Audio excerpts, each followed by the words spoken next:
करो, इस नीयत से किया करो कि अल्लाह इसे कबूल करे। तो जब आपकी नीयत ये होगी तो शुरू से ही आप उसको पूरे तरीके से अदा करें। अल्लाह कबूल कर ले तो फिर आपके काम में हुस्न पैदा हो जाए, आपकी तरतीब में तहसीन पैदा हो जाए। अल्लाह पाक सलामत रखे।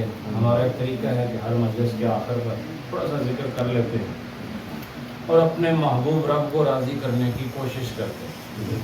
और याद रखें, मैं ये जुमला कहा करता हूँ, आज फिर आप अमेरिका में इस मस्जिद में ये दोहरा रहा हूँ कि बंदे को राज़ी करना मुश्किल है, बंदों के रब को राज़ी करना आसान है।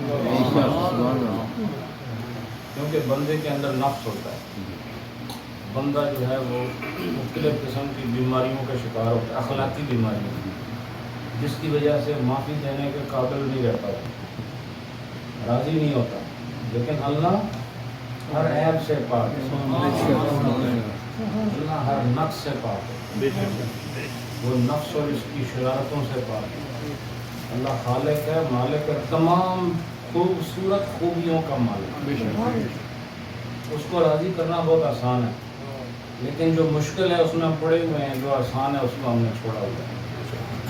इसलिए अपनी दुनिया में आप दुनिया की एक मॉडर्न ज़मीन पर ज़िंदगी गुजारें, तो तरक्की पजीर मुल्क के अंदर आप रहे, लेकिन मेरी नज़र में तरक्की वाला आदमी वो है जिसको दीन के अंदर तरक्की अता हो।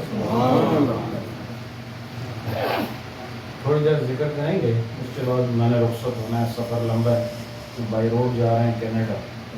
तो ज़िंदगी रही तो अल्लाह ने चाहा, अभी भी अल्लाह की मर्ज़ी से आए हैं, तो अगले साल फिर मुलाकात हो और फिर ये मोहब्बत वाले नगमे इनके तार चढ़ेंगे इंशाअल्लाह। कोशिश करेंगे कि यहाँ मसनवी शरीफ का दर्स भी हो उसी वक्त, क्योंकि आप लोग मसरूफ़ बहुत हैं, आपकी लाइफ जो है वो सब दौड़ ही दौड़ है। सुबह भी दौड़ते रहते हैं, आप शाम को भी दौड़ते रहते हैं, और मुझे लगता है बिस्तरे के अंदर भी आप सोते हुए दौड़ ही रहे हैं।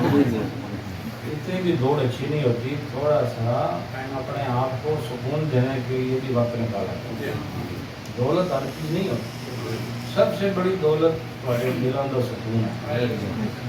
पैसे हों सुकून ना हो तो क्या करना है, ऐसे पैसे थोड़े हों लेकिन बंदा सुकून ना हो गए तो समझो बादशाह बन गया। पहले मैं पढ़ूंगा, बाद में आपने पढ़ना, बाद में इंशाअल्लाह।